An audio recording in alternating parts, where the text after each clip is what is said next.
Bonsoir à tous et bienvenue dans le journal des régions. Dans le respect des traditions et un engagement pour les réformes, Mariam Diaouga, ministre conseiller aux affaires sociales et au travail, a lancé sa tournée de vulgarisation des actions gouvernementales. La ville de Niki marque le début de cette mission où elle a rencontré la cité impériale avant d'aller vers les citoyens. Abdoulofo Idrissou et Enoch Rumpati. C'est avec enthousiasme que Mariam Diaouga, ministre conseiller aux affaires sociales et au travail, a lancé sa tournée de vulgarisation des actions gouvernementales. Pour ce premier acte symbolique, elle a choisi Niki, sa ville natale, où elle a d'abord reçu les bénédictions de la cour impériale avant d'échanger avec la population.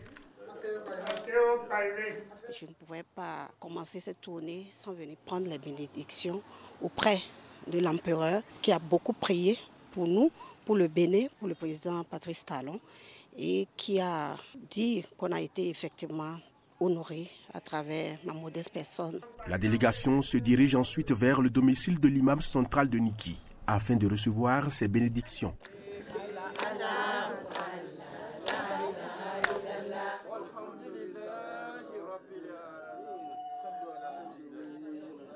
À la Maison des Jeunes, elle a présenté en langue nationale bâtonneau les avancées sociales et économiques du gouvernement devant une foule enthousiaste, notamment les femmes des groupements de Niki. Si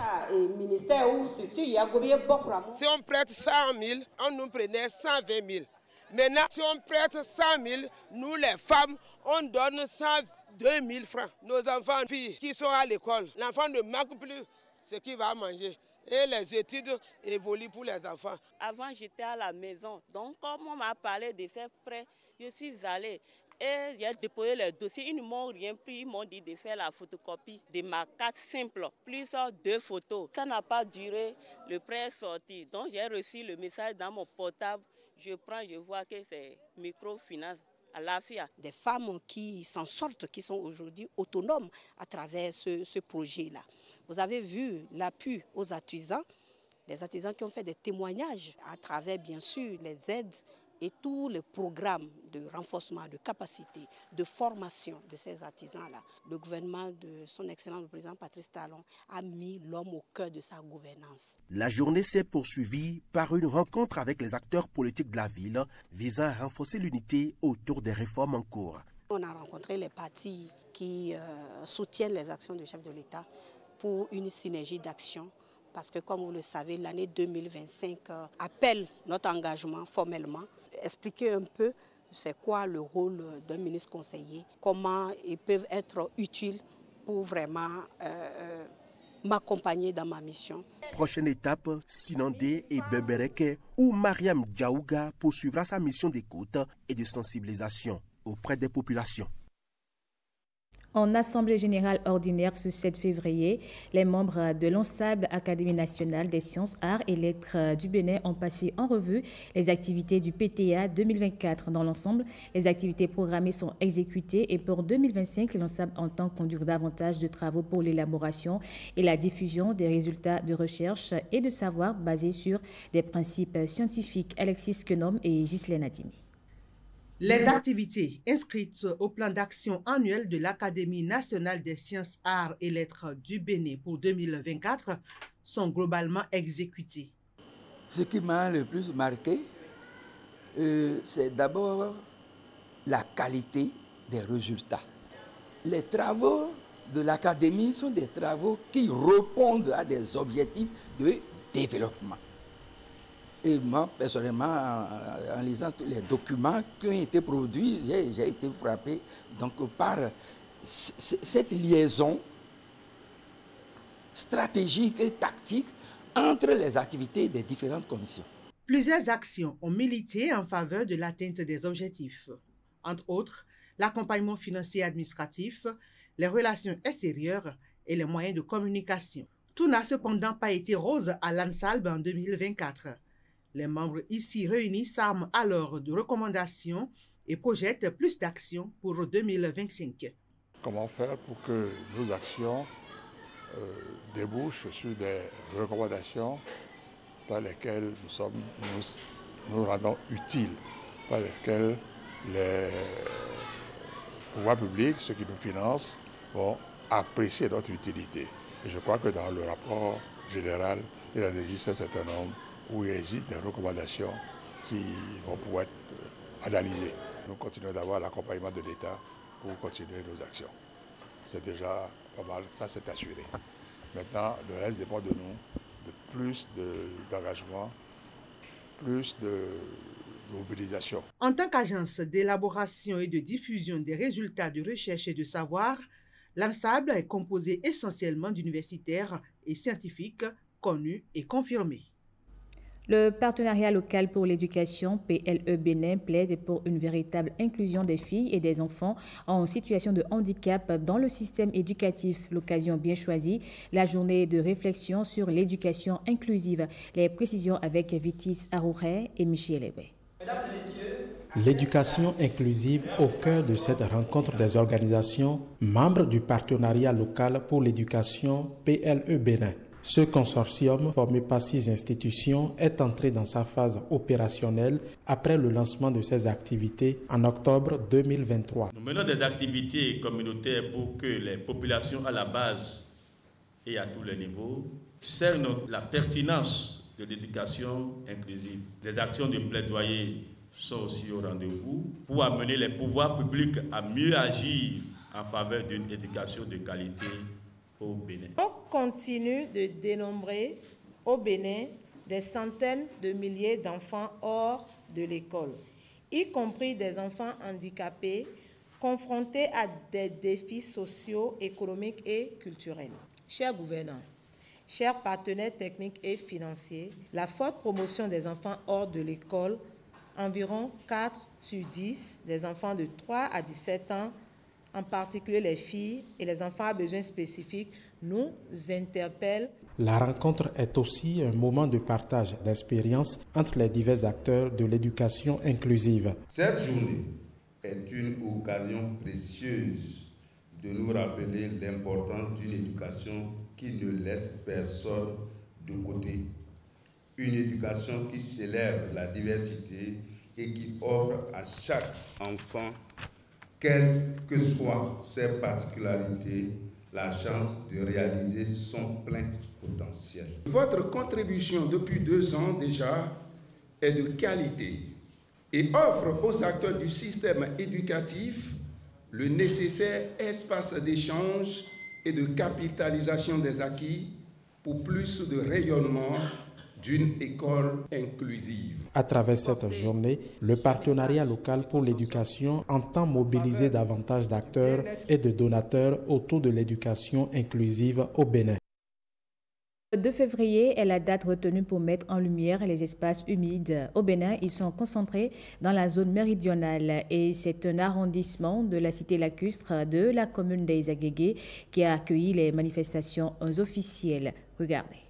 Agégué, zone humide, espace de transition entre la terre et l'eau, souffre des affres du changement climatique. La célébration en différé de la Journée mondiale des zones humides est une occasion pour mettre la lumière sur cette commune de 103 km². Les impacts sont de toute nature. Protéger les zones humides pour notre avenir commun. Des plans de palétuviers sont mis en terre.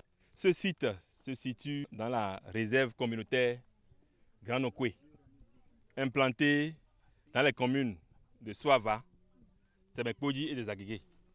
Donc c'est un site de 4 hectares de paysages de mangroves dégradés.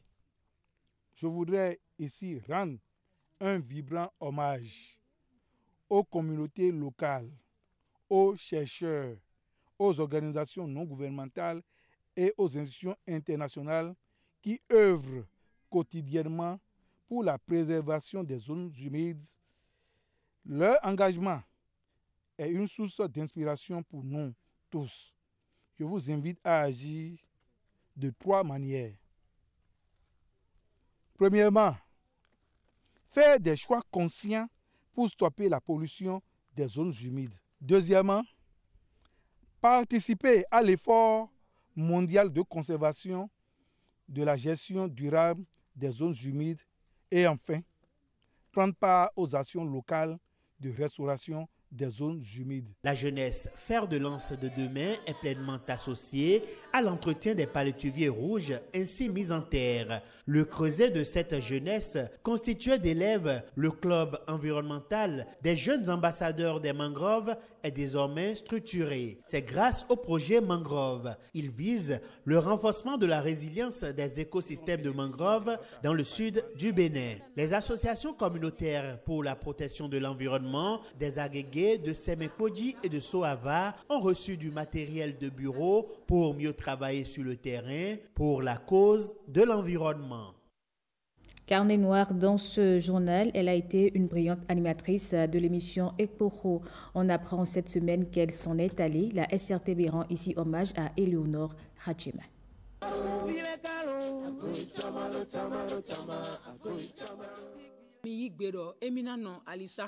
En image, Éléonore Hachema en pleine émission avec ses invités dont on reconnaît facilement le journaliste à la retraite Joseph Oguchi.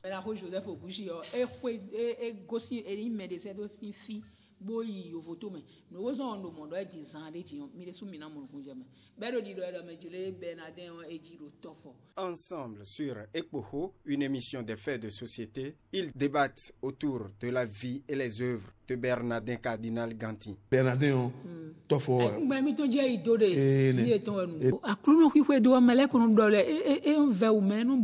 Parti à la retraite le 1er octobre 2008, c'est le 1er août 1978 que la brave et imposante animatrice de Ekpoho fait son entrée à l'Office de radiodiffusion et télévision du Bénin, ORTB. Tenez-vous tranquille, en tant que seule caméra woman avec 3 de ses collègues hommes. Elle connaît un brillant parcours qui l'a mené du service reportage au service de production où elle prend la retraite. Mais avant, elle fait un long séjour au montage. Éléonore Akrombessi Hachema, plus connue sous le nom de Éléonore Hachema, est morte le 4 février 2025 à l'âge de 71 ans des suites d'une crise d'AVC. À sa famille et à ses proches, condoléances et que la terre lui soit légère.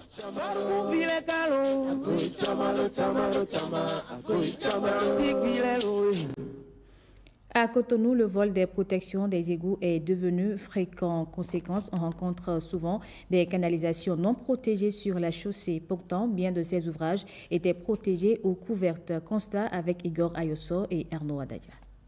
Cotonou, capitale économique du Bénin, en pleine chaussée, s'observe par endroits des trous pas comme les autres. Je pense que ce n'est pas trop bien, ce n'est pas trop adéquat pour la population. Ils délangent les véhicules, les gros camions et les motos aussi. Ce caniveau laissé ouvert présente beaucoup de risques. Ce sont des exutoires d'eau dotés à l'origine de couverts en acier. Normalement, on doit le protéger. Nous demandons souvent aux usagers de faire très attention parce que c'est vrai, nos rues ne sont pas éclairées comme cela devrait l'être et ces endroits-là ne sont pas parfois remarqués par les usagers de la voie et c'est ce qui crée les accidents. Doit-on parler d'ouvrages laissés sans protection? En tout cas, cette ouverture constatée est due à l'insouciance ou à la recherche de gains faciles de quelques personnes. Ceux qui volent ces couverts sont des ennemis de la patrie. Ça, c'est de l'incivisme. Quand quelqu'un s'en va prendre ça pour utiliser. Et quand vous faites ça, on peut vous amener à la police. Ou les responsables du quartier, lorsqu'ils remarquent qu'il y a de ces personnes-là qui volontairement enlèvent les couverts des carnivaux, eh bien, on peut les signaler. Comme le prétendent les usagers de la route, la disparition des couverts rend la circulation difficile. D'ailleurs, il serait bien de placer une caméra pour contrôler les destructeurs de la route. Il y a les tests qui prévoient que lorsque vous créez de dommages à la route, vous êtes responsable et vous devez indemniser. Et donc, ces personnes, si on les surprend, c'est qu'on va les amener à réparer la route et à essayer d'éviter de créer des dommages. Mais ce à quoi nous appelons, c'est qu'il n'est pas bien que la route, qu'on dépend des milliards pour construire, que nous-mêmes, nous prenons notre main pour encore détruire ces routes-là, parce qu'en réalité, c'est notre impôt, c'est de l'argent de nous tous, et si cet argent-là restait, l'État pouvait aller faire autre chose avec que d'être en train de faire l'entretien des routes pour des routes qui n'ont pas encore atteint l'âge de dégradation. Ces trous béants en pleine chaussée constituent de potentielles menaces pour les usagers de la route. Et c'est la fin de ce journal. Merci à vous de l'avoir suivi.